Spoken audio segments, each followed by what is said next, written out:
आज ये प्रेस रे आपण मानकु समस्त को स्वागत। आज मुख्य उद्देश्य होचे जे डॉक्टर मुकेश महालिंग वर्तमान रो स्वास्थ्य मंत्री तांकर जाल जाति प्रमाणपत्र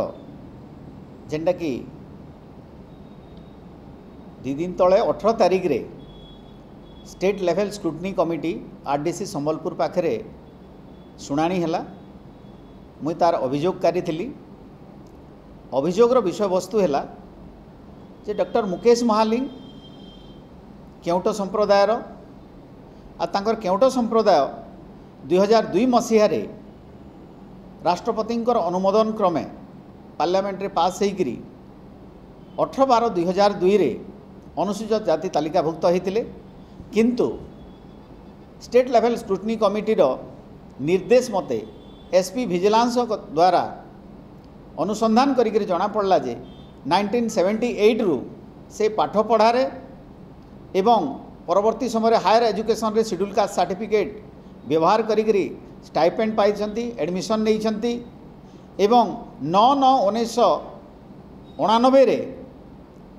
पोल्यूशन कंट्रोल बोर्ड ओडिशार से असिस्टेंट एनवायरमेंटल साइंटिस्ट हिसाब रे सरकारी चाकरी रे मध्य से रिजर्वेशन सर्टिफिकेटा से कास्ट सर्टिफिकेट देइछंती। तो कथा होउची जदि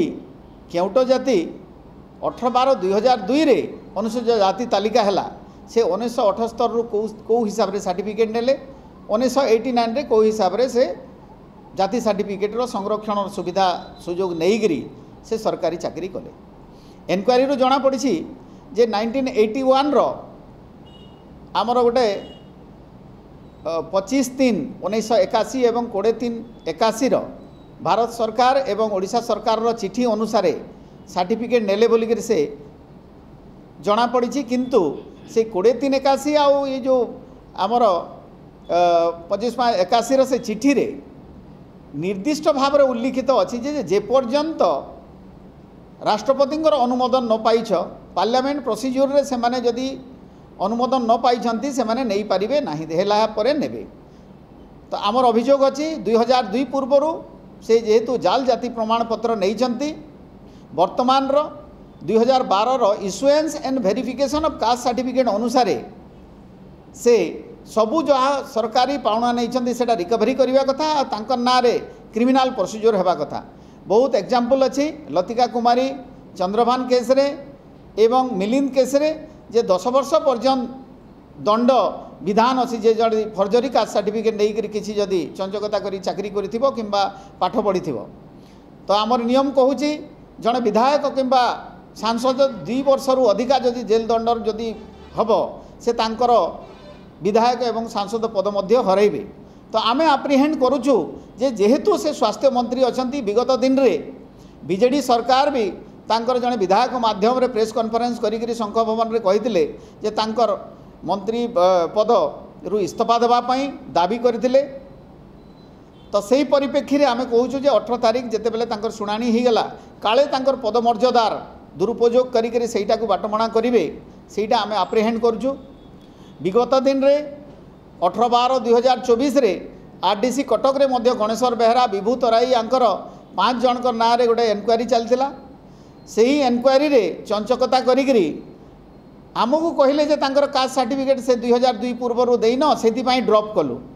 किंतु एसएलएससी रे अच्छी जे एसएलएससी चेयरमैन कमिटी से ही संपृक्त जिला मानकर एसपी विजिलेंस माध्यम रे सबू कास्ट सर्टिफिकेट तांकर सबू गुड़ाक इनफॉरमेशन मगेबे। तो से इनफॉरमेशन न आसिक आरडीसी कटक जिते बेले ड्रॉप करदेले आउ मु मागिली 18/12/2000 पर मागिली, किंतु 3 मास परे मते 13/3/2025 रे लिखिक देले जे आमे ड्रॉप करदेलु आपण किछि तांकर सर्टिफिकेट देलेनी बोलिकरी। तो कथा होची कोठी ना कोठी वर्तमान रो सरकार ए जो सर्टिफिकेट जो फर्जरी सर्टिफिकेट धारी मान को टिके घंट घोड़ौथिबा परि लागुचे। सेहिति माई एप्रिहेंड करूछु जे 18 तारीख रो ए जो संबलपुर एसएलएससी कमिटी बाधा प्राप्त न हो। तेणु आपण मानकर माध्यम रे कहूछु जे जदि बीजेडी सरकार भी सेटा को घोषणा कला तांकर माध्यम रे कांग्रेस रो वर्तमान मल्लिकार्जुन खड़गे कांग्रेस रो सभापति अछंती सर्वभारतीय स्तरीय भक्त दास अच्छा जड़े दलित नेता एबे जड़े बिहार रे भी प्रदेश तांकर गोटे सभापति कले दलित मान को एमाने जदि सभापति हिसाब से करुँच किंतु इटा दलित सुरक्षार कथा कहूँ अस्पृश्यता जो मैंने अच्छा से मानकर सुरक्षा कथा हूँ कांग्रेस एजाएँ चुप पड़ाटा भी गोटे दुख लगुच आपण मानकर माध्यम अनुरोध करी सरकार को जे से ही घोषणानामा ता जिते बेले निरपेक्ष हम एवं तुरंत प्रियाप्रीति न देखई डॉक्टर मुकेश महालिंग को तांकर पदवी बहिष्कार करंतु।